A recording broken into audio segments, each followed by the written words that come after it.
What's up, guys? We are in here right now, and it is time to have some fun today. We got a special guest today, guys, and we got something very, very exciting to talk about today. All right. Who do we have here today? Munch is over here somewhere. I think we got the notorious Mike, the Gun Alert guy, guys. And we're about to talk about something real juicy and very, very interesting, something that a lot of people probably haven't done before. And a matter of fact, before I get started, guess what? I have a technical difficulty, Mike. Guess what I'm missing? What are you missing? You're light. Man, you see it already. You're looking a little like Antifa there, man. You're I hiding am in the dark. I'm dark mode, man. 1, 2, 3, 4, 5, 6. There we go, guys. Now you can see me clearly. All right, we got 5 in the chats out there today, guys. We're about to get it turned up and get started here. We'll wait till some more people get in here. M3K Tactical, we see you out there, bro. We see you. He said, "What's up, Mike?" Let me go ahead and drop that comment so you can see it. M3K, there he is right there, Mike. Hey, greetings, M3K. He is in there. We got 8 in the chats, guys. And let me clear up this camera because look, I'm getting a little fuzz here. Let's see if it'll lighten up. All type of technical difficulties today, Mike. There we go. All right. It's that Apple technology you have. Man, that's what it gotta be. That's what it gotta be. All right, guys. Let's see. We got 6 out there in the chats today. We should have some exciting new faces coming through on the channel today, too. So let's go ahead and we'll start getting it started here, guys. We appreciate you being here too, M3K. Seriously, we really, really appreciate you being here. All right, Mike. Turn down the music. We're gonna get into it. Very exciting. We got 8 out there in the chats now, guys. And now my camera wants to act right. Mike. See, I need you over here for the IT dude, man, so you can fix all this stuff, Mike. I'd get you off of Apple. Huh? I'd get you off of Apple. Are you an Apple hater? No, my career has taken me down a path that is not Apple, and I'm not going to call it anti-Apple, but Apple doesn't play well realistically in the business world. It has its niche, but it doesn't play well in the business world. Look who we have here, Mike. Bam! Hey, Shanna. We got Shanna coming out. We got 9 in the chats, guys. Guess what? Where you see Shanna, you see Bam. And there's always Jason. Now, who came first? Was it the chicken or Shanna? We always wonder. Let's see. We got you know who out there, Mike. Christine White. We got the Whites. And you know when Christine is right around the corner, Nathan is watching. Watch. He'll pop right up. I haven't seen Nathan in there yet. There he is. Oh, where did he pop up? Yep, see? Yeah. I told you, man. There he is right there. Nathan's out there, guys. All right, we have 11 out in the chats, man. Y'all starting to turn up. It's starting to get packed house, Mike. I think they came to see you and talk about this story. They want to know the juicy news, Mike. It's an experience. We'll call it an experience. It's an adventure. Yes, we'll go out and we'll do it again, definitely. And with the world, the direction that it's going, it's a new skill to have and learn and reassociate with. You think it's something a lot of people eventually need to learn a skill like that based off what's happening in the economy right now? Yeah, and it's a useful skill, I would say, to have along the lines anyway. And it's been a long time since I've been hunting, and I was probably yay tall last time I went. Okay, all right. So long time ago. So it's been a while. So it was definitely a new experience, and obviously life has happened a lot between then and now. All right. Hey, guess what? You got your co-host, the double up co-host is out there.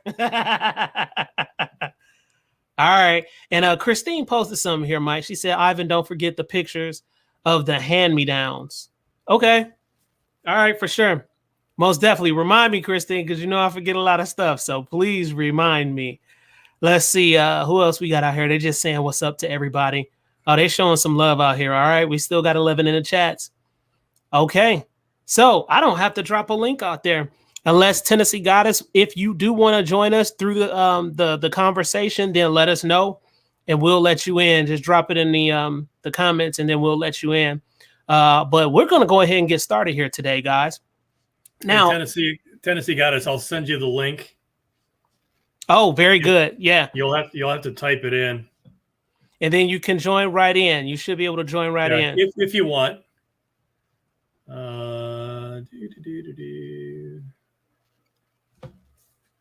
Love and light. Tennessee Goddess said to Jason Ewing and Shanna Ewing. That's awesome, man. That's what we talking about. That's all I stay focused on, man. Yeah, one Tennessee, thing you should have it. Good, Tennessee Goddess. He just sent it to you. All right. We have 12 out there in the chats, guys. And it is starting to increase here, which is very, very good. So, Mike, today, for those that don't know, and people that just join us that may not have seen the topic or the name description of the video, we're going to be talking about your first hog hunt that you went on. All right. Okay. From what I heard, it's a lot of exciting information. And I also heard there was some things that you could have changed through the process, or just simply things you did not know about. Yeah. That now you know, and the second time that you go on your hunt, you'll be able to implement those things. So kind of sort of the background. Obviously, everybody knows that I'm a little bit of firearm enthusiast. I am a systems architect, security analyst. I design computer infrastructures for a living, not small ones. I design them on a global level, big stuff. I'm an engineer. Sometimes I completely overthink things. So I've gone through the process, kind of sort of this, the review, if you want to call it that, after the fact. There's a few things I would change for next time. So Nathan, I see your comment there. Would I do this hunt again? Absolutely. It's not on the books, but we're in discussion of going. And our co-host Ivan is probably going to go with us next time. Unfortunately, couldn't go this time.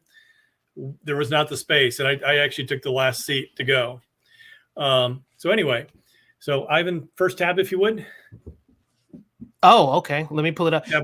And to go back to what we were talking about, guys, keep in mind when you're doing something like this, mistakes are going to happen on your first hog hunt. Everybody makes mistakes. Okay. We're not bad people because we make mistakes. So when you make a mistake, all you do afterwards is improve from that mistake.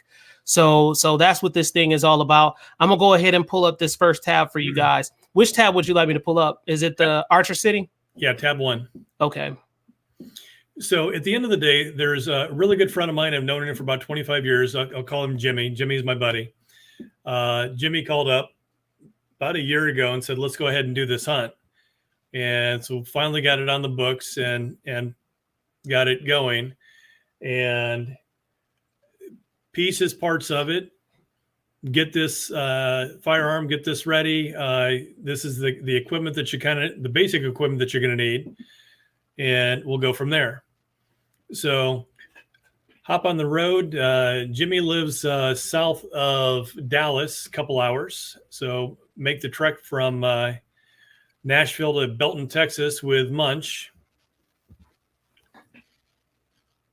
She's not going to participate at this moment, but she'll be around, I'm sure. So Munch's first real trip in a car, other than going to the vet, 11 and a half hours in the truck. And I didn't see her the entire time the sun was up. She is a vampire. She made her appearance after the sun went down. So as you guys have all seen, she's black, so she kind of sort of blends in with everything and makes her presence known and hides very well. So a couple days down in Belton, Texas at Jimmy's place, get the rifle sighted in and ready to go. We took off on Friday morning, which was, I think, March the 3rd. Looking here. Yeah, March the 3rd. And drove up to Archer City, Texas. Having technical difficulties here, guys. Keep talking, Mike. No worries. Archer City, Texas is northwest of Dallas. It's northern Texas, still kind of sort of plains. Oh, there you are. Hi, Munch. Munch. Ruthless killer. Cat. Ruthless killer cat. Do not cross her. She will take you out. So drove up to Archer City. We were probably about 90 minutes out. Stopped for a gas break to fill up, and I was left entrusted with the truck keys, and I got out to run off to take a quick personal break, and inadvertently locked the keys in the truck. So, crazy stuff. All right, Mike, I got Archer City, Texas pulled up for you. Nathan dropped a comment for you. Did you read that one already? Hey, Mike, would I do that hunt again? Absolutely. So go ahead and pull that map out, if you would, Ivan, just so you can get just scroll out. Nope, other direction. All right. Just to give an idea, kind of sort of where it's at. A little bit more, right about there. So Dallas, Fort Worth is down to the right. Wichita Falls is a little bit to the northeast of it. And so northern Texas. Sorry, I need the camera. I'm getting dirty looks. Distractions. Yeah. So we get up to Archer City, Texas on Friday, and we are, I kid you not, we pulled into the parking lot where the cabin was at 5 o'clock. The intention was to be 100% ready going over the fence from the cabin into the area where we would be hunting and walking out to the blinds by 5:30. So it was a real rush at that point. Got everything loaded up, grabbed everything. Probably the most important thing that I didn't do at that point, and everything that you should do before you head out to the blind, biological break. So anyway, it looked kind of old school too from the pictures. Yeah, it's historic looking. Yeah, there's a couple of buildings that are in Archer City, and it is kind of sort of going down. What was the movie Cars? Kind of like the little village that they were in the original movie. Yeah, it's old school. It was really kind of unique and historic. Those are some of the pictures right there, guys, on how it looks. Really kind of cool. Interesting. So we went over the fence and walked into the blinds and got set up in the blinds. We had the feeders were set to go off at 6 o'clock, 8 o'clock, 9, and 10, and 11. And that was, in theory, hopefully designed to draw some of the hogs into the hunt. So who did we go with? So go ahead and grab on tab 2 if you would. All right. Let's see here. Tab 2. That's Mossberg or Team All Out? Team All Out. All right. So this is the group we actually went with. It's an outfitter. Their phone number is a 303 number, which is out of Colorado. They're out of everybody that was there. I actually knew everybody for the most part. There was 2 I didn't know, which was kind of interesting. Two of the older gentlemen that were there, I'd met before, but it had been years since I'd actually seen them. So it was actually kind of a good catch up.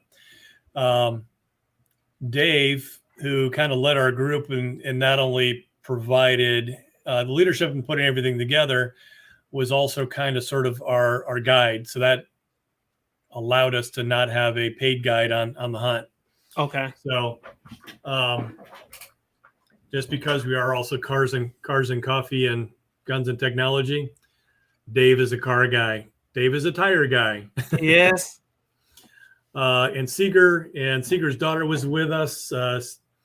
Seeger's a car guy. His daughter's a car guy, car girl. Are they in any of these pictures? No, they're not in any of the pictures. Okay. I don't think those are just random pictures. If you look at the dates on those are not from our hunt. All Out Adventures has a couple different properties around the country, and they do other hunts as well, other than this property that we were on. So we go over the fence, get out to the blind, get all set up, and literally about 5 minutes before our feeder's supposed to go off, we had a group of about 7 or 8 hogs, and one big sow and one big one, and then some smaller ones, probably about 45, 50 pounds that walked up. Jimmy and I were in the blind together. The other two groups, 6 of us total. 2 were in the first blind. Jimmy and I were in the second blind. 3 in the, I think they went down to the fourth blind. All set up. We had a handful of pigs that walked in front of us. Jimmy and I had not really talked as to, okay, 3, 2, 1, pull, get your target, 3, 2, 1, pull your trigger. So we could try to get 2 shots off at the same time. So he pulled one. We thought we missed. I thought he missed. We reviewed it on the video from the scope, and it looked like it hit the ground. So he was thinking his rifle was off a little bit. Come to find out, when we reviewed the video after we got back up looked at it on a computer screen, he actually hit a pretty big hog, and we're not sure what happened to it. We never saw it again. So what did I get? So again, I haven't been hunting in a long time. The only rifle I really had at that time was an AR. 5.56 is not the right caliber for it. A little bit of research going on. We're going to be doing a night vision scope. So there's a little limitation on the night vision. So go to tab 3 if you would. Very nice one, I must say, too. Let's see. Oh, the night vision was the Sight Mart one? No, the rifle. Okay. So I went with a Mossberg Patriot Predator. Has a threaded barrel and 308. So 308. Why didn't I do a 30-06? The max recoil did not void the warranty on the night vision scope was a 308. So paid a pretty penny for the scope. Just wanted to leave it at that. 308 is going to do the job anyway. And again, why did I go Mossberg? Family name on mom's side is Swedberg, B-E-R-G, which is typically a Swedish name. Mossberg obviously is Swedish. If I didn't go Swedish, I was going to get a lot of crap from the family. So at the end of the day, it could have been a Savage. It could have been a Ruger. It could have been any of the number of the rifles out there. It was just that. Yeah, Mossberg's solid, man. Yeah, Mossberg's solid. Did learn a little bit about the pencil barrels. The pencil barrels are a little thinner as they get heated up. Sometimes they can throw 5 or 6 shots dead on what you're looking for.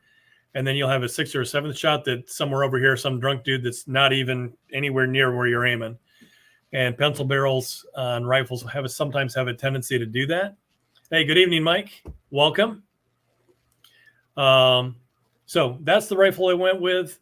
The next little piece, muzzle brake. So 308 is getting. Wait. Did I just see that you, with your barrel length, is 22 inches with that, right? 22 inch on the barrel length, yes. Okay, all right. What made you want to go a little bit longer with the barrel length? No reasons specifically. It was basically just that's for the most part that's a standard rifle length in 308. 308, 6.5 Creedmoor, 30-06 are all typically that. Some of the other calibers you'll get a little bit shorter, like a 300 Win Mag. I've seen as shorter barrels. Okay, and they got a good price tag on it too. Not bad. Yeah, so that's the MSRP. Obviously, shop around. If I remember right, I ended up landing mine from Grab-A-Gun, and it was off the top of my head, I think it was $362. So last I looked, Grab-A-Gun was about $460. So price shop, obviously anywhere around and get the right rifle for what your needs are. Okay. All right. I'm gonna pull up this other one here. Here we go. So Bam. This is the muzzle brake I ended up putting on it. It's for 7.62 or 308. I think I ended up paying about $75 or $80 with it with shipping. I don't know a ton about muzzle brakes. This is what Jimmy recommended. This is what he got for his. I've got another 308 deer rifle that I took with me because it was going to be at the range, so I sighted that in as well. It does not have a muzzle brake, and I kid you not, going kicked by a mule to wait, where's the recoil? That muzzle brake really was amazing. It was definitely worth the expense, and that I was able to get back on target quickly, a lot faster than I feel that I am with the other rifle that doesn't have the muzzle brake. Here goes some of the features right here, guys, if you want to see it here.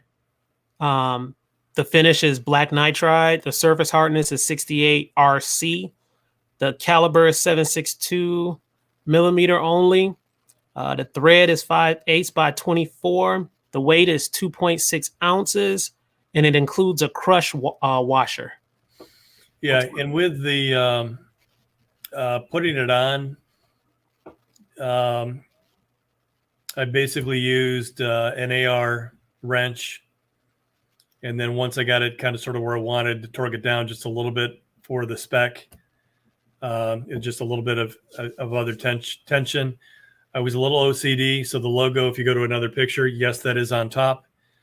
And then one of the I don't even know what you call those things. The thing at the top there, the flash hider. Yeah. The one that's basically directly on top pretty much prevented me from getting the muzzle flash at night, and it was good. It blocked it for me. Okay. Sort of like a flash hider. Yeah, flash hider and a muzzle brake at the same time. Yeah, it's a combination of both, and it looks like it emits the pressures from the side. Was it from the side when you okay?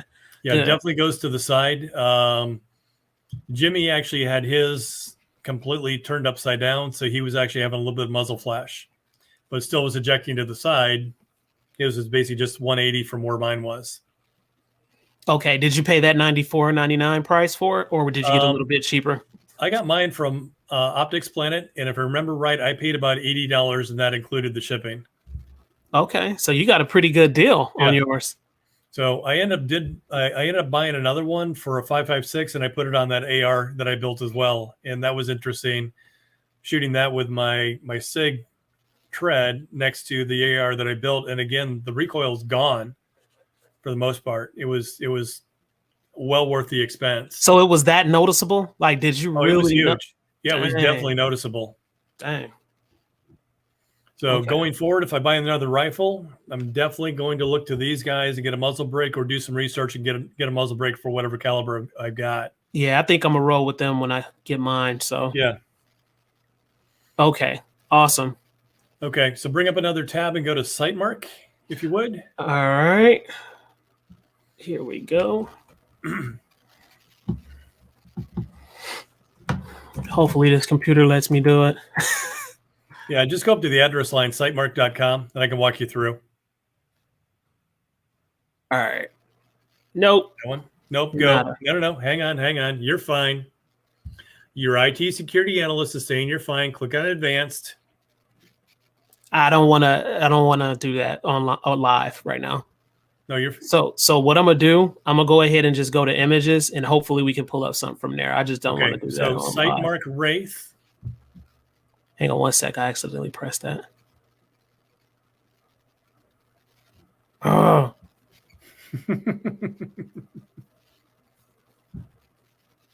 All right. Sightmark Wraith. Wraith, WRAITH. This one right here, it looks like. You see it? Nope. Go to the search bar and type it in so we can get the specific one. Wraith 4K. That one. All right, which one it goes to?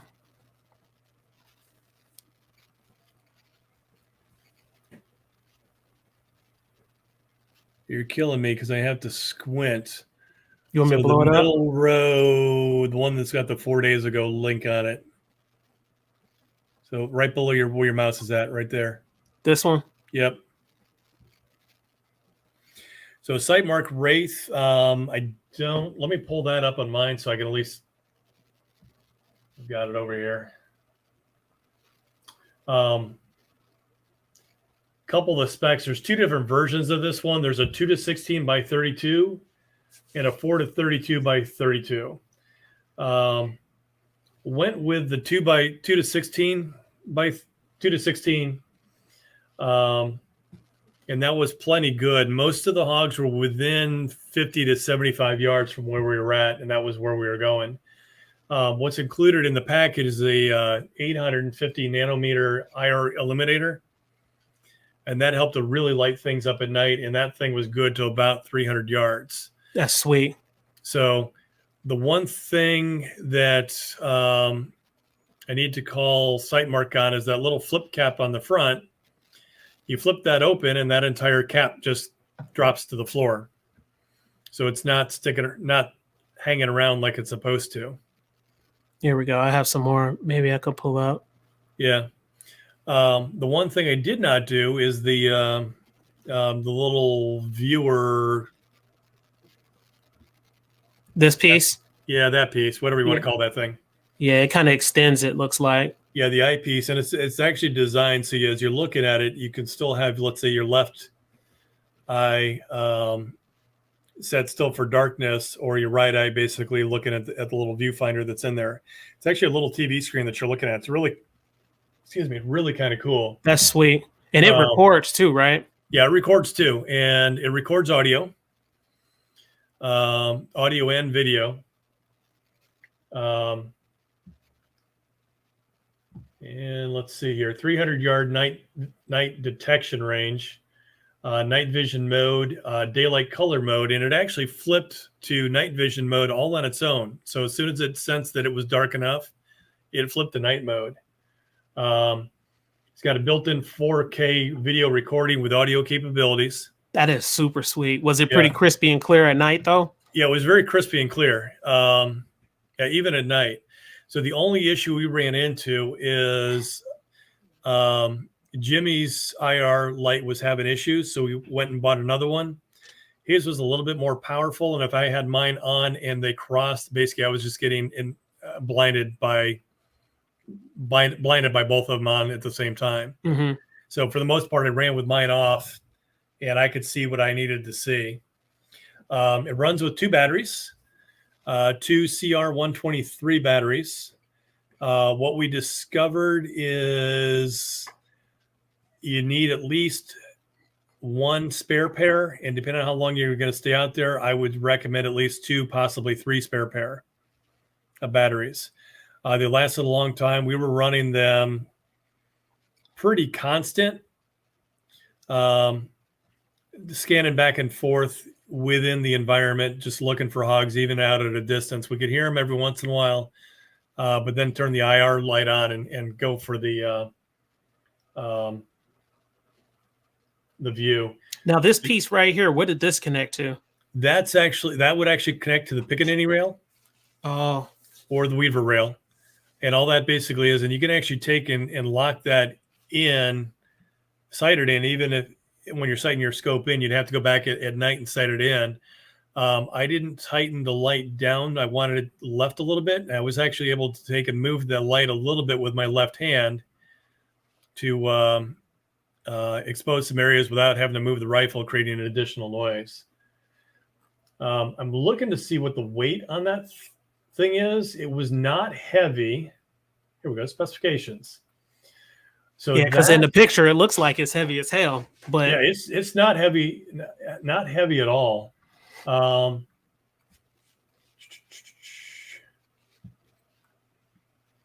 With 21.6 ounces. Okay. With the battery in it.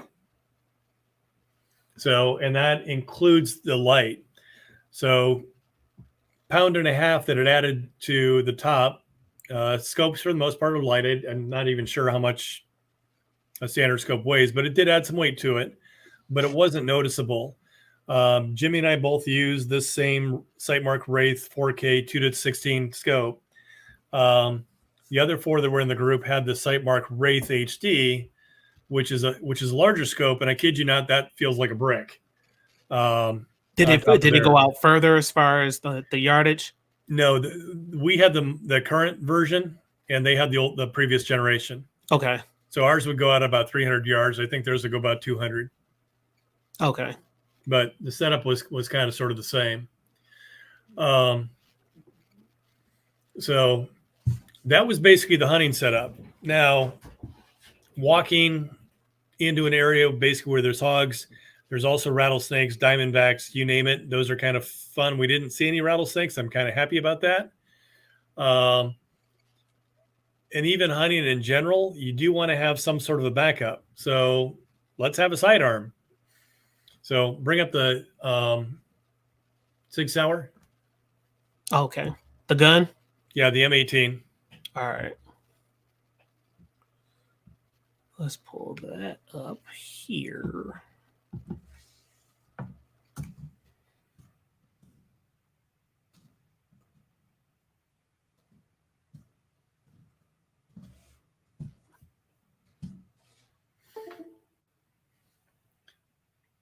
I wonder what SIG let me in now. Nope. Nope. Nope. Nope. Nope. Yeah, nope. Because your computer sucks. I know. Oh man. Forget it. Let's go to Cabela's. I know I can get into Cabela's. M18, same thing. Nothing different. There she is. Bam. Actually, really crispy and clear. All right, there it is. Yeah, so this is basically my sidearm that I carried in. Holster I had it in was a Safariland and paddle holster on my right side. I would say the important thing from the firearm, I did have it loaded down with defensive ammo. I'll get into this piece of it a little bit later. Would be looking for a different holster the next time around. So the only issue with the holster is as I'm sitting down the first night in the blind, we had basically the plastic, I'll call it patio chairs, kind of like what you go buy at the store and have out, and not conducive to having something on your hip because everything was in the way. So if I moved in any way, shape, or form, the holster was banging against the chair, making a little bit of noise. Not something to really have. The second night, the blind that we were in actually had some office chairs, and the armrests were above by themselves. So there was a gap between the armrest and the chair itself. So that allowed a little bit more movement in the chair without banging the holster on the chair. From a sidearm perspective, probably be looking at something a little bit bigger caliber. I can get a caliber exchange kit for this pistol to go to a 40. Yeah, I'll or probably do that. 45. Yeah. So first night we saw a group of hogs right before we got there, and I kid you not, you can flip it around, you'll flip it.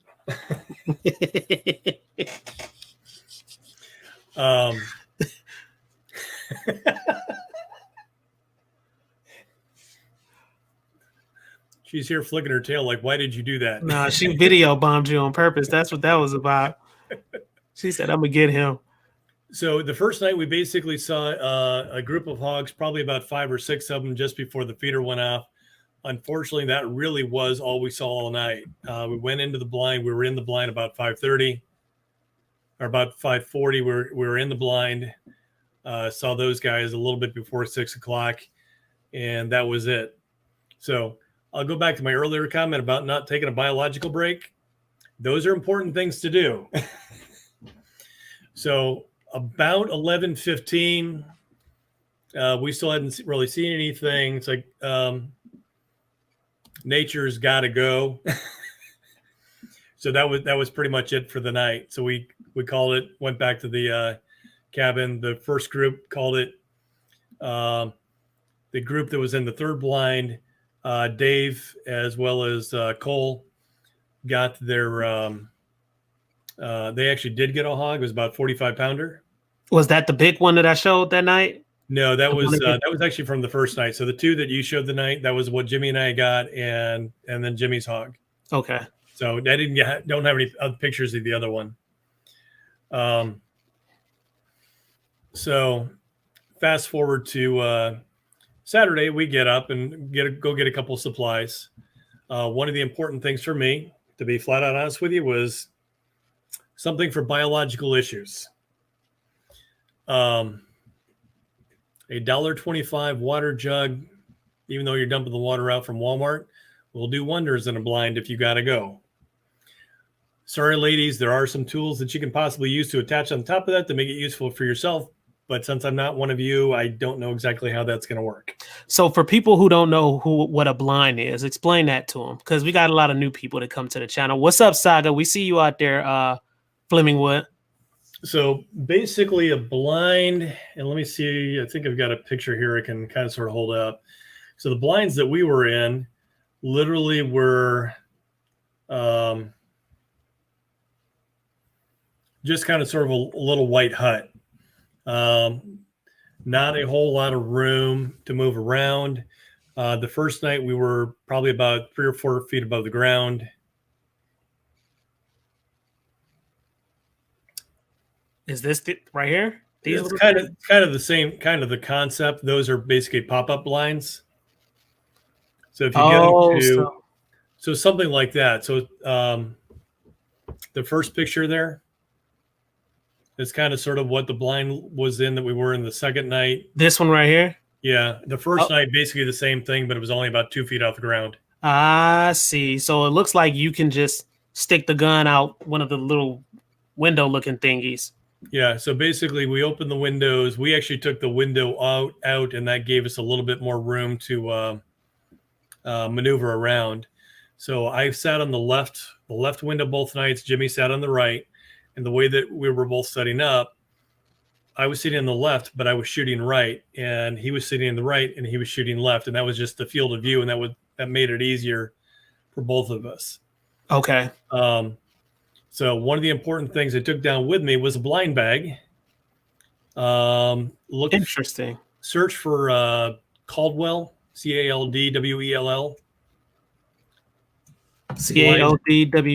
Caldwell. Yep, blind bag. That right there. Interesting. Yeah. So basically, what I did with that, and what we both did with that, we literally put it just in the windowsill. So you pick up the rifle, we're kind of sort of moving back and forth, but then instead of setting it back down on the windowsill, which is going to make some noise. Nope, not that one. Oh, yeah. Let me go back. Set it back down in the blind bag, and it was still really relatively silent.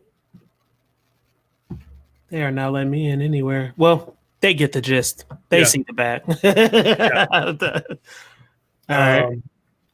The way the windows are situated in the first blind, we were actually part of the night we were actually sitting on the ground. So we used these basically from a sitting position, and used it basically as effectively just a blind bag. Those look pretty interesting too. And so what like as far as the blind bag, what does that do? Basically what it does is it's just a rest. So you can put it up on the windowsill, and it's a rest for the gun. It gets it up a little bit. Did have a couple, if you look at it a little closely, it's got a couple shoestrings on each side. You can actually take and tie that and have the gun lift up probably about that much more on the windowsill. Probably about 2 inches. Very good. Saga, yeah. You said I met you before and you were out with Jason and Carol Lee. Okay, that's what's up, man. We appreciate you coming back through to the channel. Also, we really, really do. All right, go ahead, Mike. So that was one of the pieces of equipment. The holster, let me grab my other notes here. So the one thing I didn't have, and we ended up just getting it down there, was muck boots. It doesn't have to be the muck boot brand. Those I'm sure are better. I don't really have an outside use for them. I just picked up a pair of Magellan muck boots at an academy in Temple, Texas, before we drove up to Archer. Mm-hmm. It's $35. And basically what they are is waterproof boots that went up just below the knee. And as we were walking in, there was a few very muddy spots they had to walk through to get to the blind. Instead of basically just muddying up my shoes, because I didn't think, and I only took one pair of shoes with me, the shoes that were on my feet. They're not insulated. They are neoprene lined, so they were a little warm. So my feet never got cold the entire night. Worst case, throw some wool socks on and go from there. So yeah, the blind bags are used for aiming as well. I used it more as a rest because I was lifting the rifle to get everything on target from there. I would use the rest basically to just rest it. Very good. Now, Mike, tell me about what you were telling me about the scent. I thought that was pretty interesting as far as when you go hunting and how they can just pick up. Explain that to them, because some people might not know about that. Yeah, so So pick up the tab 7. Okay. So this is So what I wait. use. Remember I couldn't Yep. pull up tab 7. So which one is that so I can go to it? Dead downwind.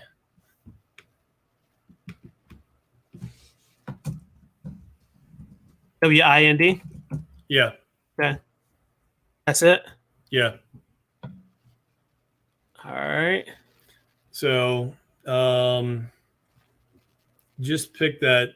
See if you can click on the second one because it seems you got the Bass Pro, that one. Yeah, they should let me in.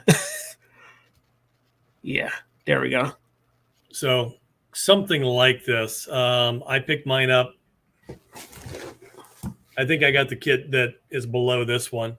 And I picked mine up at Walmart locally before I left. And it was on the clearance aisle. And I think I paid $14 for it.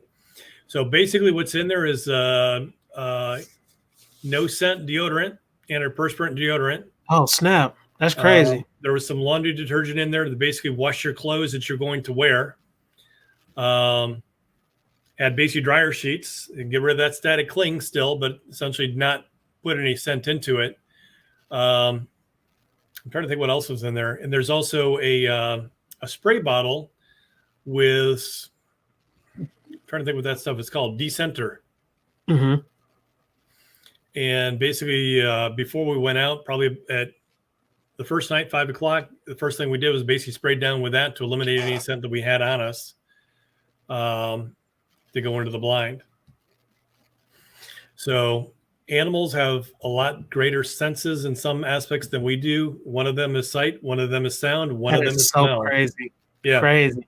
So and again, going back to the first night, nature calls, gotta go. So the option basically is open the back door of the blind and take care of business. And realistically, when that happened, if that would have happened, lights out, we're done. Because essentially, Christine wrong, Mike. Look. Yeah. Absolutely agree with wrong, that, Christine. She's wrong about that. So that was one of the desires and the needs for basically bought myself $1.25 bottle of water. It was a gallon jug. We filled water bottles up with it before we left the blind or before we left the cabin. When we left the cabin, I just took and dumped the rest of it out, carried that in with me empty, and filled it up later. Just call it what happened. It got used. Out of everything that I ended up having, just small things I ended up having to buy, that was probably the best and worthwhile investment, $1.25.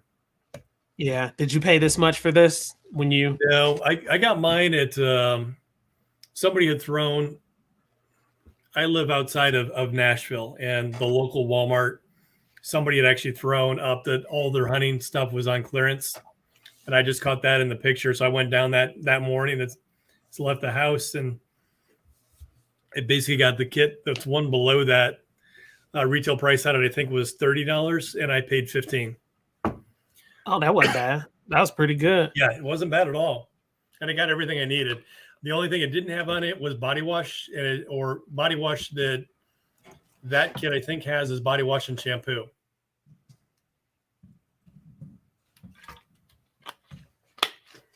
Mr. Wiggins is out there. We see you out there, my friend. We appreciate you coming in, man. You were not too late, Mr. Wiggins. Welcome in.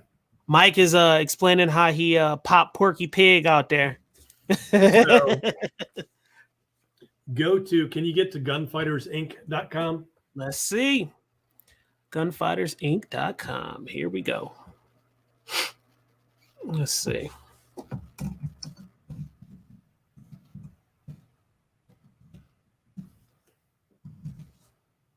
Let's see what we got, Mike. Gunfightersinc.com. And is that it right there? That link? That's it. Yep. Yay. Go to products across the top. Mm-hmm. And we're looking for Kensei, the first one. All right. And as you just saw in the little snippet of video in the back there, that was actually a Kensei holster. You might have to scroll Oh, down a the little one bit. he had on his chest, right there. Yep.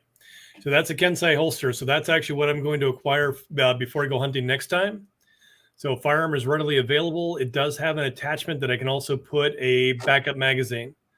So the first night as we were walking out, basically rifle in one hand and the sidearm in the other. But we didn't have to walk a whole lot of distance to get out.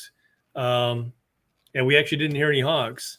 So fast forward to the second night, and we're in the blind, and a couple lessons. So when we walked in, the wind was blowing the opposite direction. So we were actually at a set of blinds on the other side of the property. Mm-hmm. So you want the wind blowing into your face. So then our back was basically at the outside of the property, and the hogs were typically in front of us. So the wind's blowing in your face. Any scent that you do have on you is going to basically blow away from where the hogs are at. Now that right there, when you told me that, I was like, man, I would have never guessed that one right there.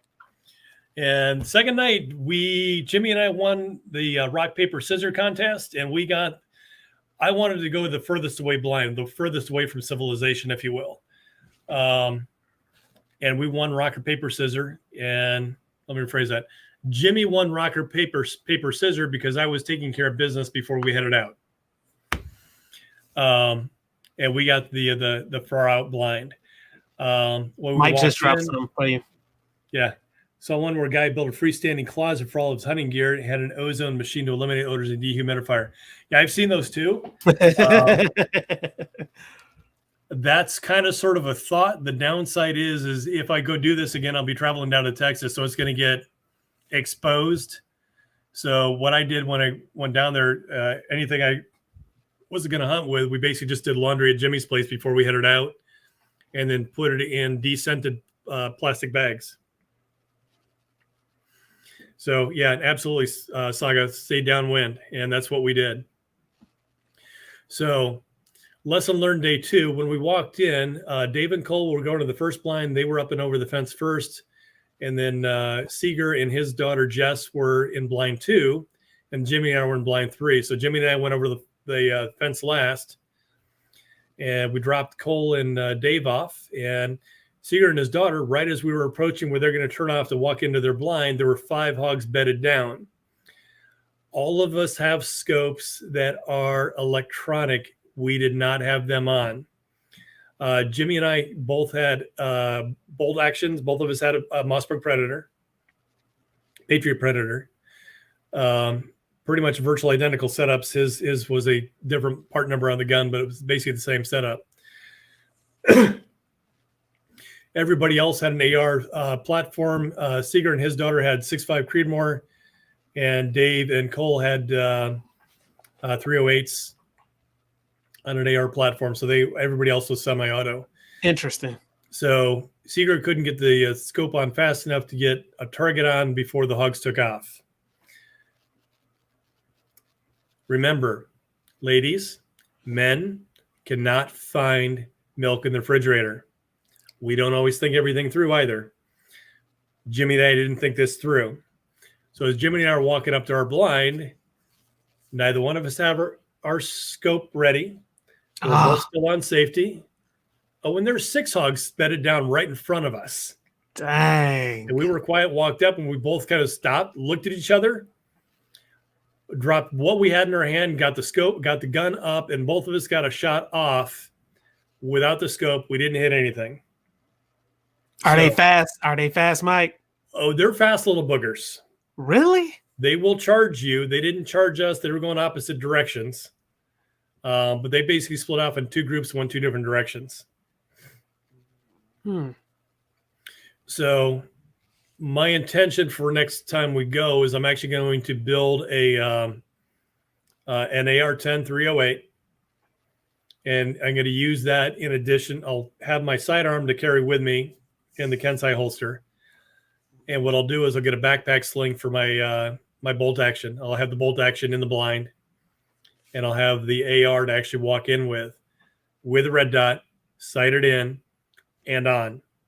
Are you going to change the sidearm? No, what I'll do with the sidearm is I'll make sure I get the right holster that I can basically do it as a 40. But I'll probably do because I like my SIGs. Probably do a SIG 40. Yep. So probably we won't put a red dot or a light on that one. It will be specifically for that task. I'm good with irons. So not going to use it for defensive or anything like that. But then basically walk in with an AR-10 so that if we walk into a group of bedded down hogs, I can get a target quickly, hopefully get a shot off, and there we go. Oh, because we didn't see any hogs really on Friday night, we were actually going to walk the property on Saturday to see if we ran across any bedded down hogs. Mm-hmm. Bolt action would not have been good for that. So, and the only reason I say that is shoot, reload. I don't have a semi-auto. So again, an AR-10 platform would have worked a lot better for that. But I still definitely like the bolt action for the blind itself and the overall hunt. So night 2 on the blind, we got a couple different groups of pigs that came up. A lot of them were small. We didn't get any shots off. We were kind of sort of waiting for something bigger to come along. Most of the time, when they came up to and across where we were at, they were there and gone in less than 15 seconds. Dang. They'd come in, grab some corn from where the feeder was at, and then just kind of skedaddle. The 2 that I got were a smaller group. And what would typically happen is the small ones would come in, followed by a big one later. So I'm picking a target from the biggest one that I'm seeing out of the group, but they're still small, waiting for hopefully a big one to come in. So I've got my target, but I'm still scanning for something else, and nothing else came along. And finally, Jimmy, a slightly bigger one came in, which is the one that I ended up getting. So I took a shot at him, took him down with one shot. And unfortunately for the little piglet that just happened to be on the other side with him, he got taken out too. Yeah, because there was 2 of them in that picture I saw. Yeah, there's 2 of them in the picture. There's a reason why you only see the head of the second one. The gut pretty much was on the other side of the head of the one that I got. So it went through his gut. Mike. I apologize. And it's a truthful what it is. So essentially the second shot was basically reload because the little piglet was still squealing, unfortunately. Took a second shot, took him out, and put him out of his misery. So, Nathan asked you something, Mike. What type of ammunition do you think about using for the pistol? Definitely going to get a defensive round to put in there. And 45 ACPs be an option as well. I don't have any 45s right now, and I could easily swap barrels and grip modules and magazines on without having to go buy another gun, if you will, on my SIG. Do I use suppressors? Seeker and his daughter both had suppressors on theirs. I'm going to look at it as potentially getting a suppressor from I'll call it noise side of it. I didn't have electronic muffs on me. I basically was just using earplugs. Mm-hmm. And most of the time I had at least one of the earplugs out. So any conversation Jimmy and I were having, we could at least hear each other. And if hogs came in, he was on my right. So earplug was always in the left. It was out in the right. But if hogs came in, first thing that went in was that earplug on the right. And just in case either one of us fired. And the same thing with him. He had his right in, his left was out for conversation. But if we saw hogs, his left went in. So we did have ear protection. The other thing that helped was the muzzle brakes were outside of the blind. So a lot of the noise was outside of the blind, not inside. Interesting. How many yards were you away from the pigs when you hit them? We were about 60 yards, so 180 feet. So going through my notes here, going back to the scope, spare batteries. Night number 2, we were actually in the blind a lot longer. I was actually on my 3rd set of batteries about 30 minutes before we called it a night. Nathan dropped something. What about Underwood Extreme Defender? Not heard of that. I want to look into a suppressor for my 300 Win Mag. Need to see what the process is to obtain one, though. Saga, consult with your local gun shop. Yeah. Or even what's the one? Silencer Central.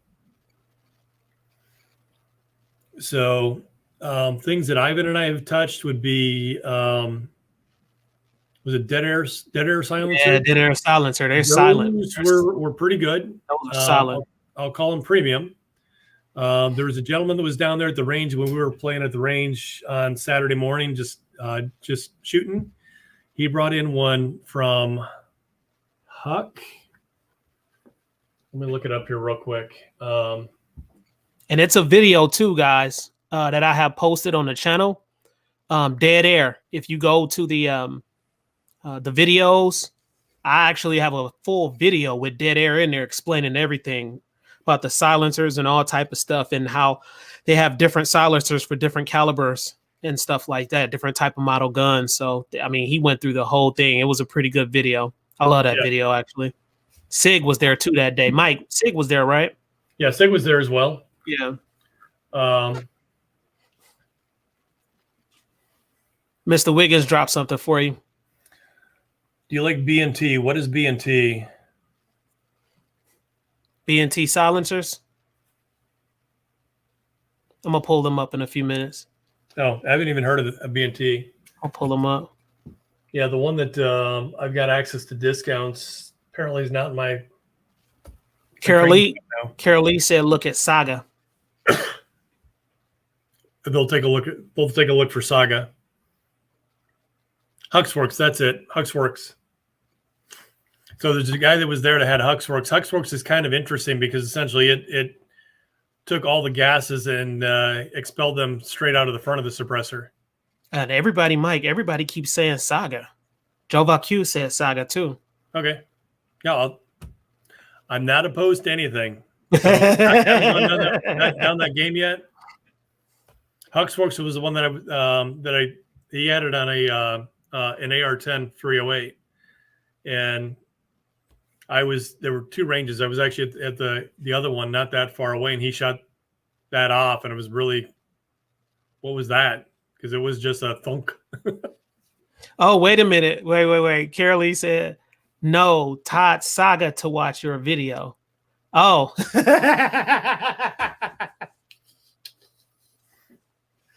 Okay. Okay. Burgers and Thormsum. Let's see. What is that, Joe Vacu? Is that a burger place or something? Let us know, bro. I'm game for burgers. So would you go with a suppressor? Yeah. I wouldn't necessarily say it was necessary. If you want to go down the path of shooting without ears, obviously definitely going to be the route to go. One of the shots I did take, I did not have my right ear plug in. Oh, Mike. And I felt okay. I didn't get any ringing in my ears at all. Good. So I didn't get that. Stupid mistake. I'm a boy. We do that. Hey, do you remember that happened to me at the range? Yeah. Remember? Yeah. I forgot my headset. Well, my earmuffs weren't on. Yeah. And I took that shot, man, and it stunned me, but my ears never did ring. And I guess just because it emits that sound far away since we're not indoors. You know what I mean? Yep. So obviously, would I do this again? Absolutely. I'm actually got one of my clients that owns 25 acres around the Hermitage. Actually, that backs up to the Hermitage, and they get deer through there. So I'm in discussion with them to go deer hunting locally with them. But there already is a discussion to go back down to Texas and go hunting again, possibly in October. Small other lessons learned. When we walked in, basically I did have a backpack with some additional clothes on it.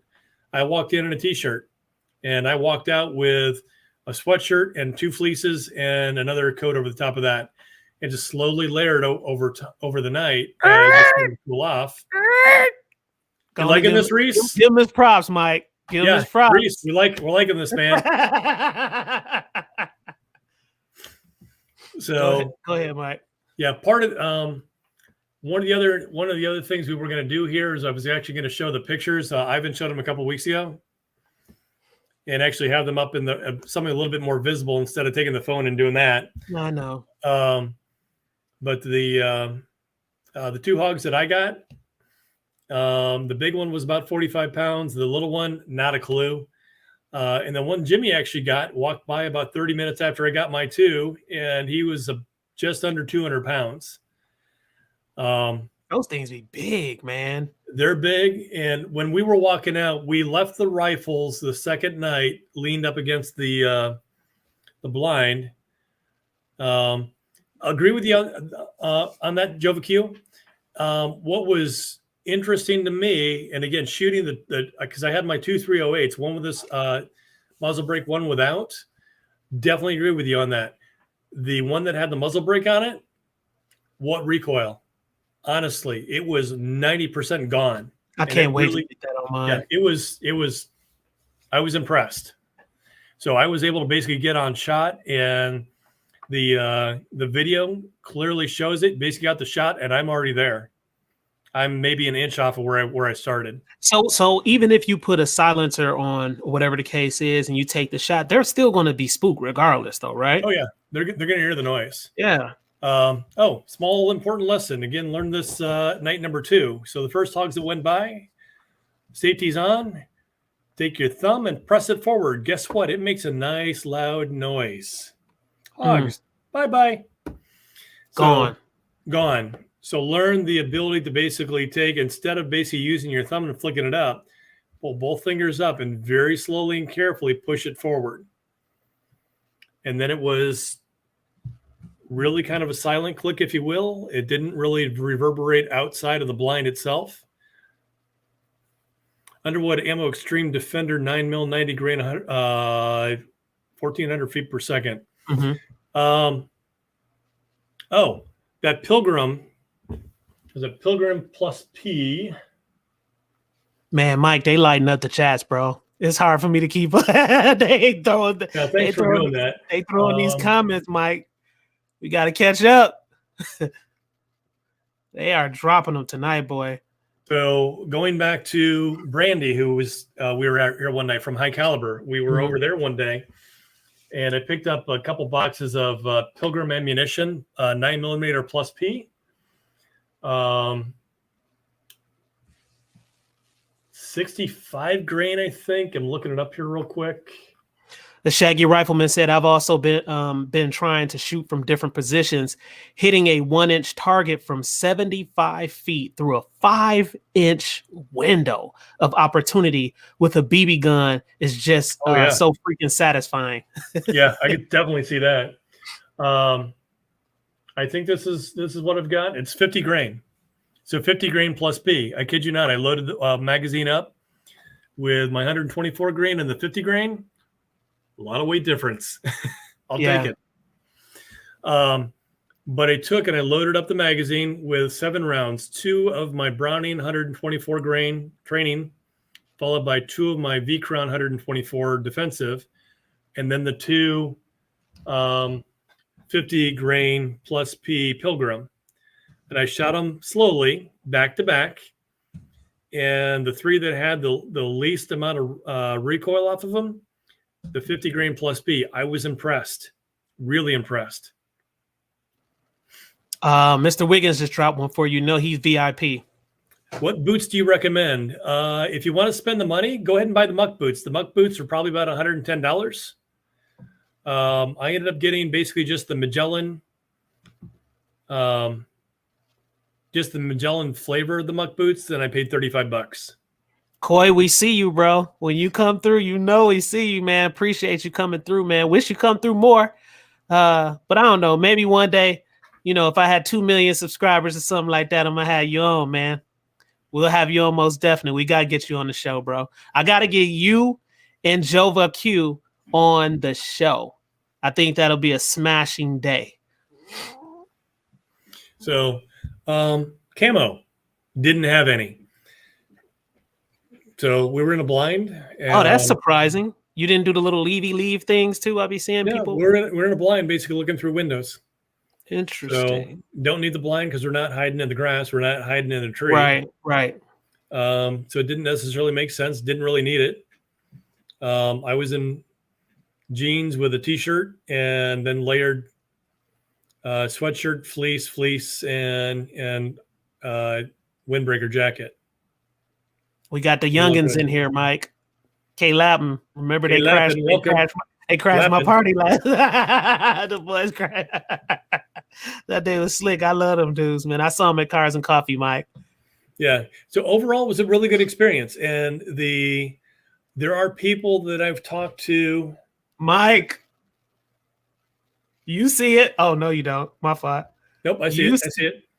I appreciate that, Coy. That makes me smile, man. I see it over. Thank you so much, brother. Thank you, man. Thank you.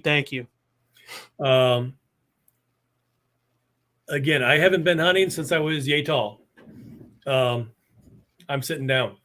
So it's been a while, and people react differently to the sport of hunting. So I like my animals, obviously. Munch was a feral cat hanging around my house. She got hit by a car and picked her up, got her put back together. So she's now the bionic kitty. That's how you do as females too, y'all. Yeah. She is now an indoor kitty. She's at one of my clients. So this is where I'm at a lot. She actually kills mice upstairs. Oh snap! So she pays her rent. Yeah, Christine Coy is showing out. We appreciate that. Coy, we appreciate that, man. Helps, yeah, man. Helps keep the lights on. Man, tell me about it. That's going towards the trip to Palmetto State Armory, Mike. I can't wait, bro. Ready to go. I'm ready. So if you look at the farming industry, let's look at dairy cows. So dairy cows basically are there to provide you a resource. They are a resource for food. Their first resource they provide to you is milk. At one point in their life, they move to the next evolution of being that resource when they're not producing economically or financially responsibly milk. Then they become the next resource, which is meat. Mm-hmm. So was it difficult to pull the trigger? No, not really at the end of the day, because it wasn't this cute little face. Mike, okay, so let's talk about this. Yeah. All right, we're going to dig deep because you know what you shared with me. Now, of course, I got to give validation to see if you're willing to share what old boy told you, how he kind of coerced you into doing it. You don't mind sharing? Yeah, I'm good. I'm game with that. Go ahead, bro. Let it rip. I think they're going to love that because I thought that was interesting. So night number 2, we hadn't seen some hogs for a while. The other two blinds, we heard shots come off, but we hadn't seen any yet. So the only thing that actually came up was the Easter bunny.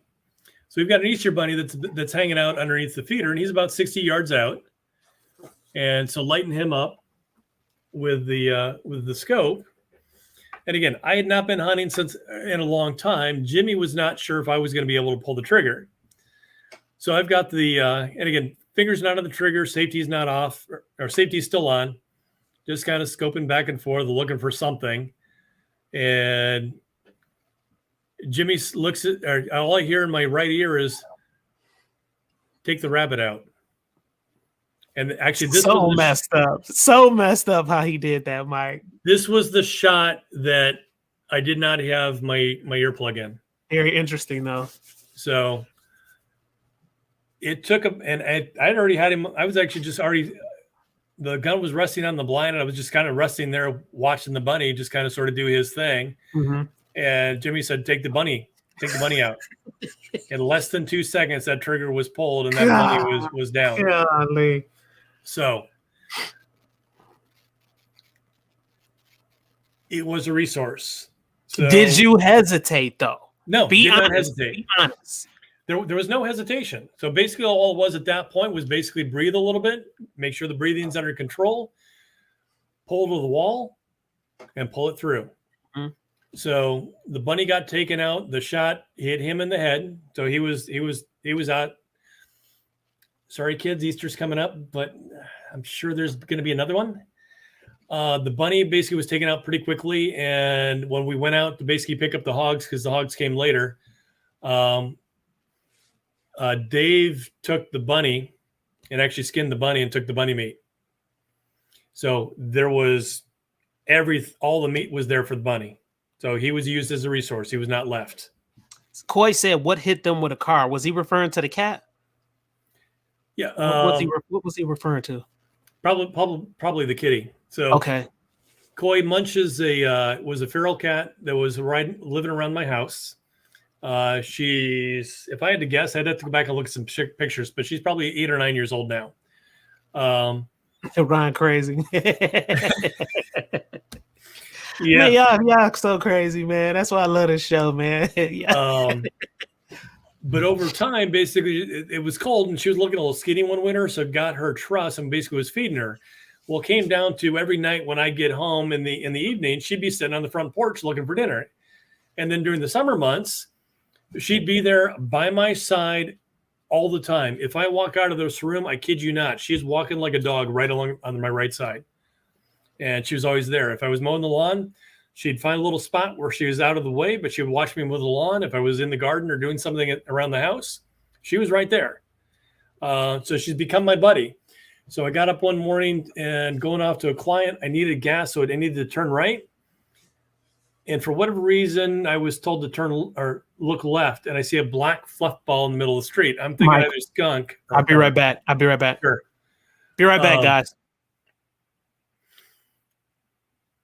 So ran down there real quick. Unfortunately, it was her. And I kid you, when I got there, she was dead and broken a little bit, and picked her up just a little bit, 30 seconds. And she looked at me and meowed. And that was the meow of, shit, Dad, that hurt.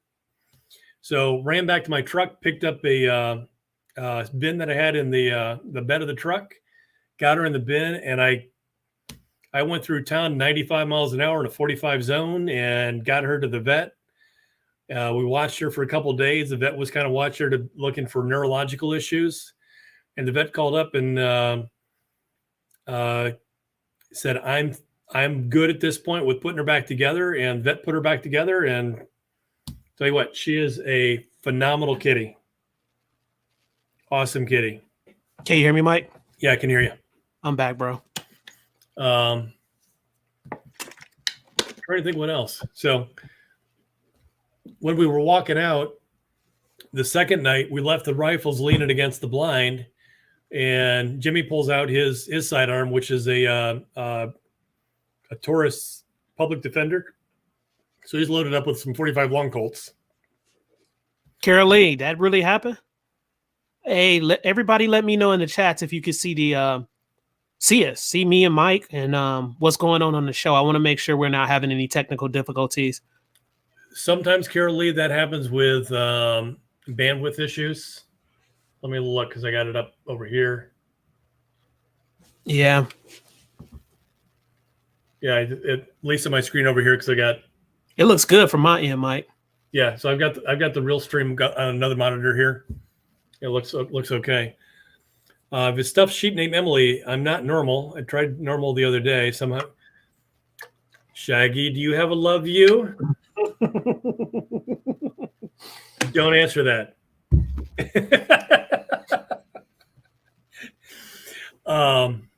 Oh no, Carol Lee, they got that bomb. They got Google Fiber, Mike.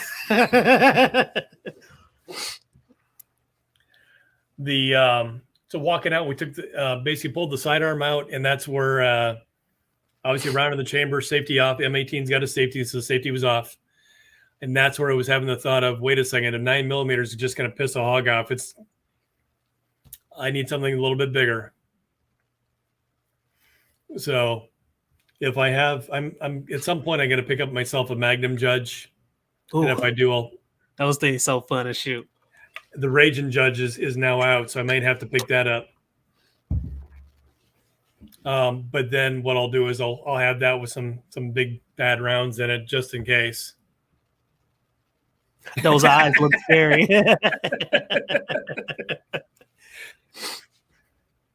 Oh man, they turning up in the chats, Mike. We got 20 out there. They They liking this, man. And I like it because, you know, if you've never been before, you know what? Do me a favor, guys. Drop in the comments if you've ever went hunting. Okay? Just put yes if you went hunting, put no if you have not went hunting. I just want to see something. I want to see how many people out there actually had this experience because I haven't had this experience yet. Hopefully I can go with Mike on the next one and then he can kind of coach me on what to do because, you know, I want to make sure I make the correct, I want to make sure that I do the right thing when I'm out there. You know what I'm saying, Mike? Yeah. So what I'm going to do, guys, is I've got some notes here that I've got basically my tabs that I kept referring to Ivan to pull up for me. And what I'll do is I'm going to post these links. The only one that I don't have on there is the Kenzai holster from Gunfighters Inc. I read a lot of reviews on the chest holsters, and apparently this one, everywhere that I've kind of run around, they all point to this one. They've got them stock colors, and they're running $150, $160. And I think the spare magazine pouch is another 10 or 15. So I'll definitely have one of those before I go next time, but I'm going to make sure I get it for whatever sidearm I have. Ron said MREs or cheeseburgers, bro. I'll take either one if I'm hungry. Yeah, I don't remember the name of the place we ate at. It was a Greasy Spoon. It was kind of cool. We were sitting there on Saturday morning having breakfast. I am not an open carry guy. I will flat honest with that. I am not open carry. Nah, man. You setting yourself up for failure on that one. But we're in Archer City, Texas. It's a small little town in the middle of nowhere. And one, I haven't showered in 2 days. Oh, that's the other thing. You're not going to shower. Okay. Take clean skivvies, clean socks. That's all I need. And I'm good. Tennessee guy said, does a snipe hunt count? No. But we were at this little Greasy Spoon having breakfast, and 4 of us sit at the table. Cole was 17, so Cole can't have a sidearm with him. He could on the property when we were hunting, but he couldn't outside of that. But 4 of us had open carry. Most of the people that were sitting in the restaurant were open carry.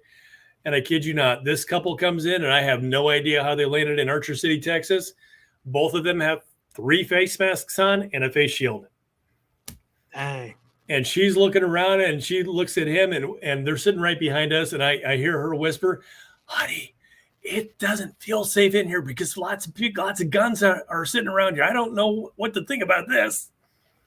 He looks around, and he sees all the gun and looks at her and said, "Honey, I think we're probably in the safest place in this town right now." The Shaggy dropped something for you, Mike.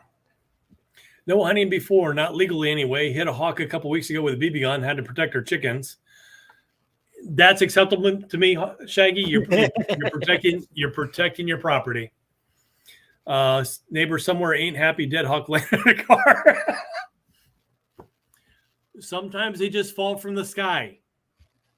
Mike, interesting enough, a lot of people have said no in the chats, bro. So this is some good information because a lot of people said no, I haven't. That's interesting. So Christine said hog down, hog down. So I'm going to drop my links here. Parrot's Eye, we appreciate you coming through. Seriously, bro. We appreciate you coming through. I don't think it's going to format properly. Drone hunting coming soon, Ron. You know I have the drone. Traded it in, got a different one, bro. I got it. So guess what? Well, I just thought about it. If we sent the drone out, Droney will probably scare the hell out the pigs because you can hear Droney. Unless I put Droney all the way up in the sky. If I go very far up and then go to where they're at, they won't hear it. But then again, like Mike said, they got better ears than we do. So it'll probably scare the shit out the pigs. Yeah, you're gonna probably scare the shit out of them. Yeah. Actually, I can't post all the stuff because it's over 200 characters. Let me see if I can post it. I will post it to the replay of the video in the comments. In the chat, you're limited to 200 characters. Thank you, Twitter. Carolee says she loves hunting. Nice. I'll So I'll post it in one of the comments of the video. Just go review them from there. The only link I don't have is basically the Kenzai holster. Absolutely ready to go again. Definitely ready to go. Thanks, Ron. I appreciate that, man. I can't wait to get some footage on it. I'm gonna get some real good footage on the Palmetto State Armory when I go there, where I'm gonna just fly it across, go up and down, get some real good images and stuff for you guys, and then we're gonna have some very good. I'm trying to figure out if I want to do part 1, 2, and 3, depending on how long the video is, or just do a long video. I'll figure it out sooner or later. Me and Michael get together. Yeah. 2 brains are better than 1, man. Ivan, male brain. We're screwed, dude. I don't know. I think I got half female, half male brain, bro. Yeah, I was raised by a woman. There is that. Yeah. Yeah. What's that dirty look for? Let's see. Carolee said best hunting is in Montana, Mike. I'd agree with that. Yeah, the last time I saw an elk, the only thing I was shooting at that point was a camera. And he was stomping his foot at me, and he ended up charging me. Shaggy said Wyoming is one hell of a landscape for hunting. Yeah, Colorado is too. Love Colorado. Lived out there for 20 years. Unfortunately, California destroyed it.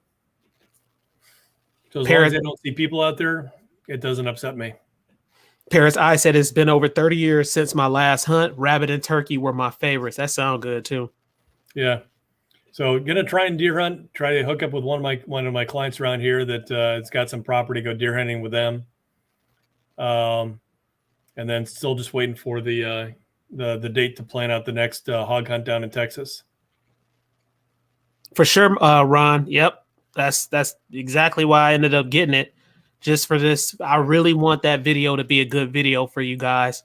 And of course, I got to throw my touch of editing in there. So I think that's just going to spice it up a little bit. And I had another drone because I've done drone footage in the past on some of the videos, but I kind of slowed it down because I wanted to get a different drone. So kind of stepped it up a notch, and I was able to afford it and get it. So Carolee said, Mike, 30 with 2 chasing elk. Them elk's big as hell too. Carolee, I don't want to meet you in a dark alley. I think I'd get my ass kicked. Let's see. The Shaggy Rifleman dropped something. He said, Ivan, 2 questions. 1, how long is left of the 120-day period on brace SBRs? Ooh, that's a good question. And 2, are you open for next Saturday? I need to get some shooting in if I still can. Next Saturday, this Saturday is when we're going to Palmetto. So right. Next Saturday, that's cool. Actually, no. Because next Saturday, bro, you know what that is, Mike. Cars and Coffee. So April 1st? Yep. That's the first Saturday. So that's Cars and Coffee. So Shaggy, not that Saturday. And the Saturday after that, probably not, because I have to get with Carolee and Jason also. We have a surprise for you guys. So that's probably the week that I'm going to end up getting with them. If their schedules are opened up, me and Mike have to get over there to do some things. It's going to be pretty exciting. But so I'm going to say probably around April, mid-April, you can get with me. And I don't know if you're on Instagram, but go to Instagram. I'm not from this planet _I.T.T. And you can inbox me from there. And if you need an email address, just let me know in the comments and I'll drop the email address for you. And then we can go from there, bro. The first question, Mike, he said, Ivan, let's see, how long is left of the 120-day period on the? I don't know, Mike. You know? No, and honestly, you'd have to look that up. There are a couple court cases. It might actually get delayed. The downside to that is your application for the SBR.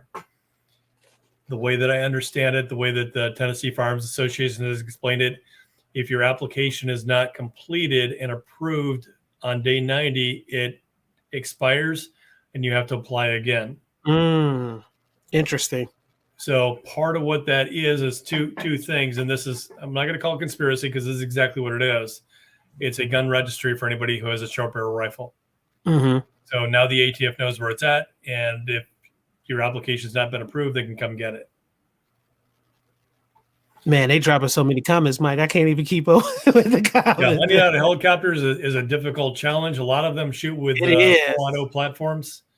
So here's one of the issues with shooting out of a helicopter, and those Moving that targets, man. are Both are moving moving. targets, Both are and moving. those that are hunters in the group, Carol Lee and Jason, I'm sure can probably back me up on this one. So the piglet caught one in the gut, and I didn't even know he was there. So he had to have a second shot. The downside was he did have a little bit of suffering between shot 1 and shot 2. Mm-hmm. So sometimes with the helicopter hunting, you got to take them down. And sometimes even you take them down, you need to make sure they're down and they're done. And that's difficult to do sometimes from a helicopter. So it's cool, but probably not the best thing to do because you don't know if the animal's down. You do not want it to suffer. Let's see. Coy said, I think enforcement starts before then. Jova Q said 31st of May. What is he referring to, Mike? Jova Q, is that the 120 days? Oh, yeah.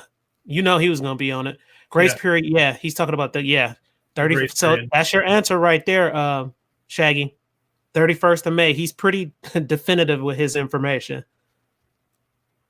I don't know how that stuff is going to go, man. I have no idea. Really don't, because they've been surprising me left and right. So, I'm trying to think what else. So from my house to Jimmy's place was an 11.5-hour drive. Probably to where Archer City was, I'm going to say that was probably from Nashville was probably about 10.5 hours, 10 hours, maybe a little bit more. From where Jimmy's at up to Archer City was 4-hour drive. oh, dang. Tennessee Goddess just dropped this. She said, correct. Some people have already been charged a $200 tax fee. Yep. Christine, that's a good question. Oh, well, Big Dre, I talked to him yesterday, and he's getting geared up and ready for the Palmetto State Armory event also. So he's catching up on his sleep. I talked to him for a long time yesterday, and he's catching up on sleep, editing more videos because that stuff takes time, and then just getting ready for this trip. So that's what he's been up to. Carbon Q, I'm not sure. I think Carbon Q is still, she's, helping take care of her mom. And I missed her being on the channel so much, but I know how exhausting that can be with what's going on with her mother. So I'm going to check in with her also. I texted her a couple of days ago, and I'm going to end up calling her to make sure everything is okay. So I'll let her know that you guys asked about her too.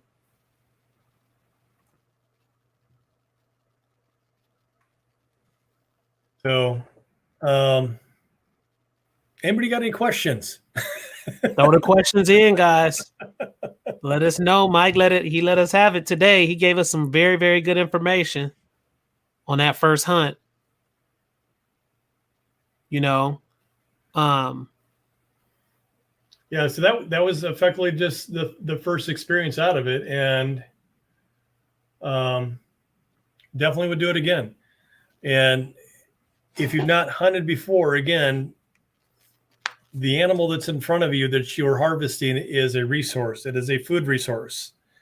There was a pit where some people had and some of the people who go do these hog hunts, or even some other hunting, they go to basically harvest the animal, but they don't go to take it as a resource.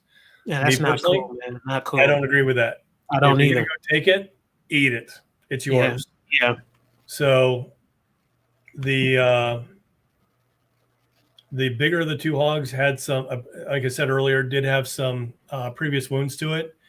And there was enough going on there that I didn't feel safe cutting the rest of it out and taking it. And then the little one, that one was not a good situation. Jova Q said aerial gunfire is difficult. You have stability, movement, range estimation, and field of fires restrictions. You don't want to hit the helo. Yeah, that would be a bad day. All right. And let's see. It was another one that I saw in here. Where was it at? Oh, here it is. Carolee, she said, "Do you field dress your pigs?" Yeah, we were actually field dressing the big pig. We were field dressing the smaller or the bigger of the two that I got. We basically hauled them back to the the cabin, and there was basically a lift that we can hang them and field dress them there. So I've never done that before. I did part of it. I got my hands dirty with that. Jimmy did most of it. Guess who's up under you right now, Mike? Tennessee Goddess. Hello, my dear. Oh, you're on mute. You're on mute. We can't hear you. Sign language works for me. She just dropped off. She's going to fix the mute. Oh, Carbon Q in here? No, she is in here. Mike, she was incognito. There she is. We appreciate her coming in here, man. I miss her through here, man, for real.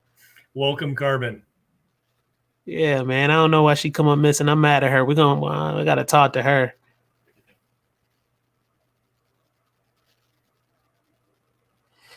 Koi said, yeah, but I was referring to using a drone on my not spoke hogs as much because their predators are not aerial. Interesting. There she is. I'm back. I can hear you now. What be happening? That's like the second time that happened. What be happening with that? I don't know. What you think about this information he gave us today, Tennessee Goddess? Very interesting. It is. Yeah. I'm not sure I have the patience to sit and wait, but I don't know. For foods you can have probably for 6 months straight. Yeah, I don't know. So Jimmy actually had a good explanation for that, because he said that there's times that he'd been in the blind by himself. His property that he's on, he's got a deer blind set up. He's done some work to kind of analyze when the deer are coming through based on analytics, if you will, and he's gotten pretty good at it. But he said that he has been up in his blind on his property for about 8 hours by himself, and he uses it as self-reflection, and he enjoys the quiet. Yeah. So, I have a friend that goes on the hunts out in Montana and Wyoming. Mm-hmm. He actually went on one in Ireland. Oh, nice. A couple of years ago, and he enjoys it. He's been hunting since he was a kid. So they're like big duck people and deer. I'm not a big fan of duck. You think you would have that issue with like eliminating a animal? It might, because I know how much you like animals. Yeah, I do, but it's kind of like it might be hard at first, and then realizing, it's sustenance. And well, this is the deal. I'll let you go, Mike, but this is the deal. Just like, what was the guy name that said to you, get the rabbit, Mike? What was his name? Jimmy. Okay. So if Jimmy was in your ear, Tennessee Goddess, and said, kill the rabbit, this has nothing to do with the pig. This is a test to see where your mental is at. Do you think you would have been able to kill the rabbit? Yeah. Interesting. Okay. I follow instructions pretty well. Yeah, and it honestly was a good test. And when the next group of hogs came up, because the first day Jimmy got the shot at the hog, I didn't get a shot. We had communicated after that if you've got a target, make sure that we both got a target. 3, 2, 1, pull your trigger, and hopefully we're on target to at least take 2 down at the same time. And I think he felt a little bad about that. So essentially, realistically, the next shot that was taken was by me. And that was when the 2 hogs that I got came through. But Christine, go ahead, Mike. But it was interesting just from that. It's like, okay, I understood that it was a test and essentially not necessarily hunting rabbit. So did feel bad a little bit, but on the flip side, it was kind of sort of a test. Could you do it? Because if the hogs came through, he was going to take the shot if I couldn't take the shot on the rabbit. And I knew that. Yeah. And you know what? Some of my Native American friends that when we lived out on the reservation in Minnesota, they have always believed in just being in part of that community. Would anything they killed, they ate the heart. Yeah. Dang. Not necessarily raw heart, but they still do. I have some friends that are from Bemidji, Minnesota, that now live in Columbia, and they deer hunt all the time, and they still eat the heart. I was told that I was allowed to bypass that because I wasn't going to do it. Yeah. But it just really depends on how it's cooked, because it's usually not raw. Yeah. It's cooked. Now, on the reservation, it used to be tradition that if you killed something, you had to wear its blood. So you had a blood stripe on your cheek. And if it's your first kill, they do go ahead and anoint you with the blood of the animal that you killed. Yeah. Cabin. The cabin itself, there was 8 beds in the cabin, so it wasn't very big. We could have accommodated 2 additional people. Dave likes to keep the group small. He's thinking about opening it to 8. So essentially that would open a seat for Ivan next time to go. Non-potable water. They did have some basic cooking facilities and a refrigerator. What was cool is the hunters that were there before us had half a case of water that was left in the fridge for us. So before we left, we basically put a brand new case of water in there for the next group that came through. Non-potable water, if you wanted to take a shower, still take a shower with your dead downwind or whatever your flavor. There's another brand that's out there. Again, from what I read, it's a Ford Chevy debate. Both of them work. Red Stag's a beer. It used to cost $1.10 at Dad's bowling alley a long time ago. Nasty stuff. Red Stag? I was thinking of Red Stripe, but that's Jamaican. Or maybe it was, Red Stripe is that. Maybe it was just Stag beer. Stag beer was a small brewery, and it was nasty. They stuck on this deer heart thing, y'all. They really talking about that. It's different. It's a traditional thing, and it goes back to the basics of hunting from a Native American side of things, as well as even some other things. Ammo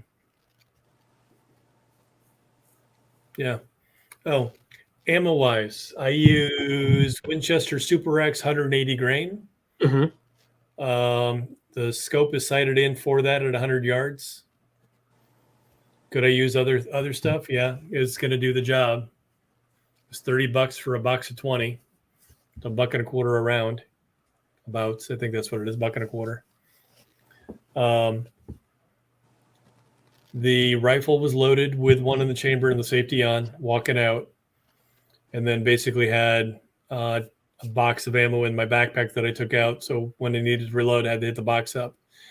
I would probably get a sock for the rifle, so I can basically take and load 5 or 10 rounds up on the sock on the butt stock of the rifle to get it a little bit quicker instead of having to dig through my backpack to go get the box. Carolee says she hasn't shot anything that close before. How close? 50 to 60 yards? Yeah. So, I haven't shot anything as far away as you have, Carolee. Because Carolee and them getting it in, man. One thing I am debating on doing is that's Christine's grandfather, I believe, that passed. Oh, wow. His gun right there, if I can get it in focus. Yep. That's the original box. Oh, wow. And that's the gun. Still intact, in good condition. And this on the box, it says for 22 caliber long rifle. Short cartridges, 9-shot double and single action revolver. So 22 long and 22 short. Yep. Crazy. Okay, you just got blurry eye, and now you're clear. Clear. Okay. Yeah, this is one of the hunts my friend went on. There we go. Yeah, Ooh, don't forget to smash that button, guys.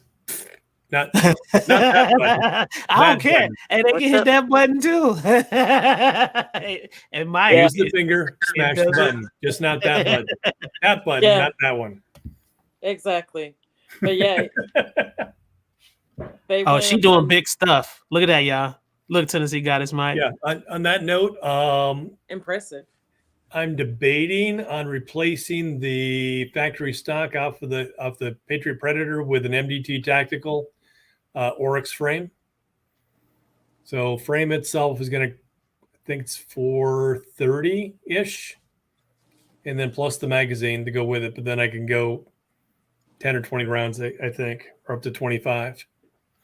Shaggy said, my old friend Bradley, whenever he went out on his hunts, he'd give us some deer jerky. It's so good because I had that not too long ago. He said he knew my mom would never let me hunt back then or be anywhere near a gun. Times have changed, though.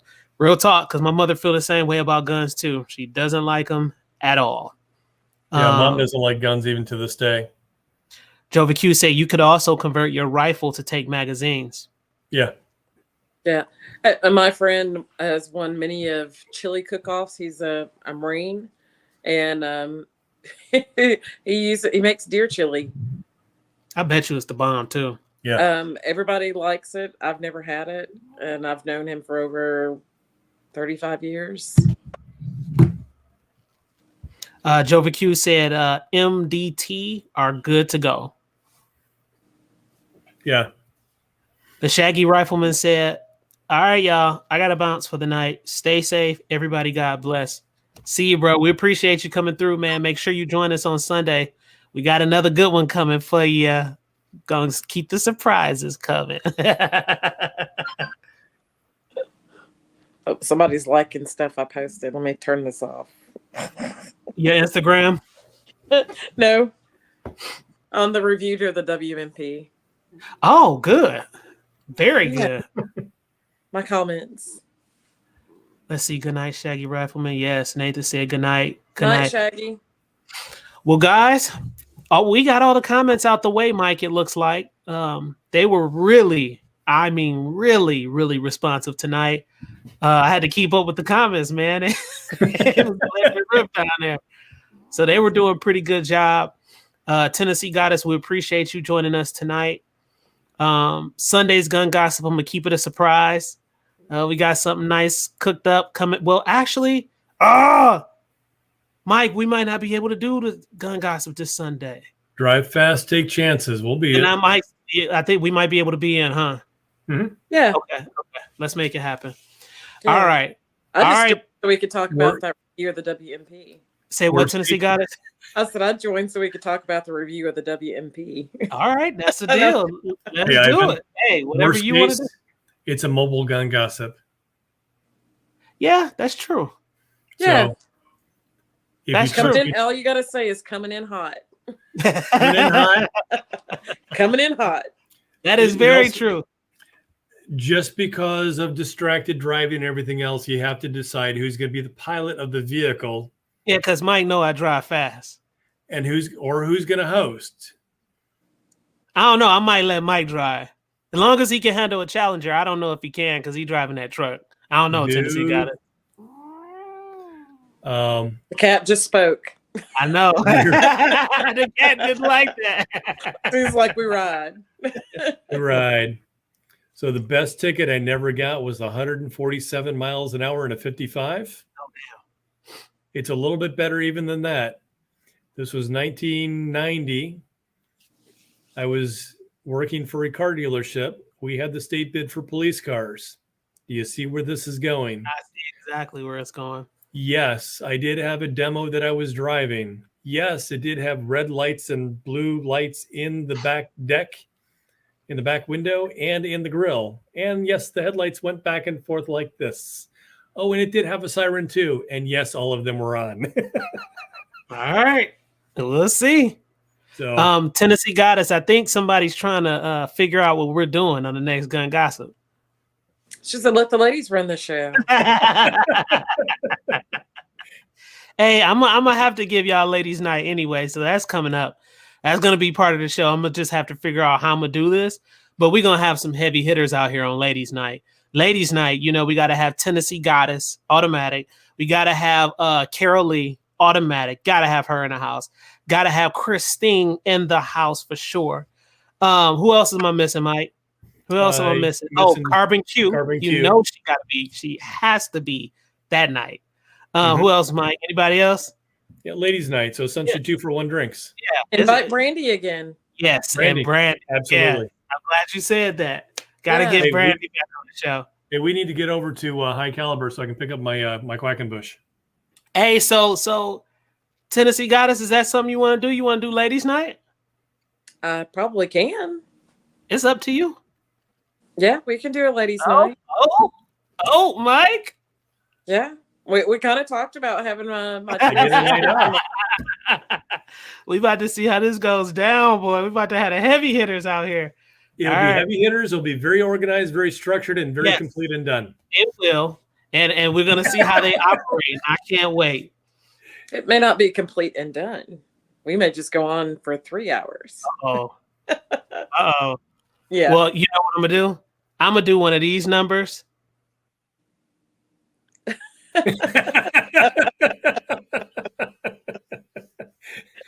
He ghosted us. Yeah, pretty much. I mean, I'm just saying I will have to do that number because you know I gotta wake up in the morning. I'll let y'all keep going though. So Okay. it's y'all night that night. So guess what? Carol Lee, you heard it. You heard it. Tennessee Goddess said it. It's ladies' night Sunday. It's already announced. Ladies' night. I gotta call Brandy, get her on here. It's going down Sunday night, guys. All right, and go ahead, Mike. Question up from Ron Wayne. Closing question: what would be your dream hunts for everyone? Me, honestly, I would not. I've lived over in Africa, and for me, going over there, not hunting, I would love to go on a safari, just to go see the wildlife, the lions, tigers, bears, the elephants, and everything in their natural environment. Not from a hunting perspective or anything like that. That to me is beauty. I don't respect a lot of the people that go over and do that because they're hunting just an older animal, and it's why. My whole thing is those type of animals aren't plentiful. There aren't a lot of circulation, so stay away from them, man. You know, that's how I feel about it too. Yeah, there's lots of Porky Pig's feral cousin Seth that needs to be taken care of. Yeah. Carol Lee said moose for meat. Those are some big animals. They are super big. Yeah, they're not cool when they charge at your car on the side of the road. Christine said turkey. They're not cool when they charge at you and the only thing you have is a camera. Man, that's bad. Yeah, and when I lived in North Dakota, you could pull over on the side of the road for whatever being. If they were there, they would just come charge at your car. Yeah. It's like my territory. Nathan said, I want to go for elk. 1,200 pounds of meat. That's crazy. Wow. My friend just came back from that. That's crazy. They got two elk. Yeah, I would say an elk hunt's probably on the list. This experience was definitely good, definitely repeatable. They just did a hunt down in Alabama too. Really? Yeah. I think they have it in January and then again in February. Okay, that's a couple of them. That's sweet. Hey, Mike, will they be able to get any type of footage eventually on your Rumble page from the hunt? Possibly. I didn't hit record every single time, and sometimes the recordings I did get, and I only got, I think, 6 or 8 of them. Mm-hmm. They're short. The very first one from Friday night we got, and it's probably about 2.5 minutes. I need to put it in front of somebody and see if they get car sick because there's a lot of movement. All right. I'm about to try to pull your link up now and drop it. Give me 1 sec here.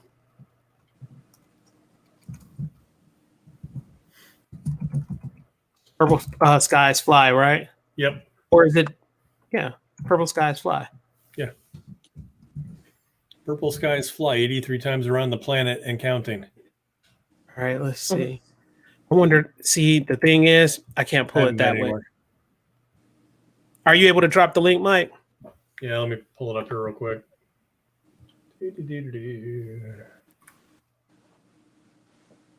Yeah, because Google is not doing it yet because you don't have any videos. I think you have, no, you don't have any. You're getting it together now. So it's probably why Google doesn't recognize it yet. Account overview. Let's see here.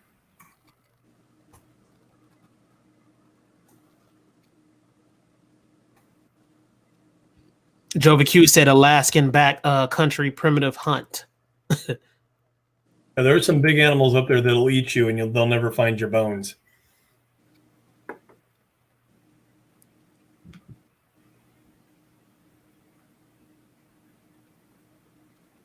Moose for meat, Carol Lee said. You ain't lying about that. Be meat everlasting. Seriously.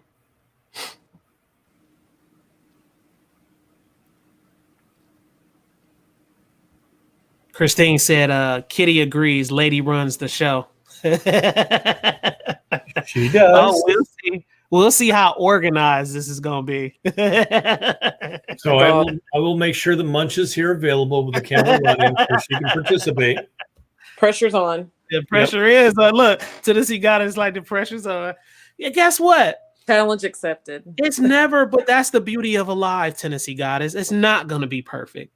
It's just about having at least just a little bit of organization. I mean, this is alive. You're supposed to see the flaws, you know?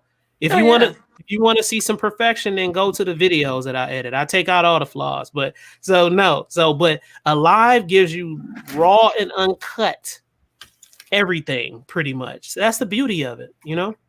Oh yeah.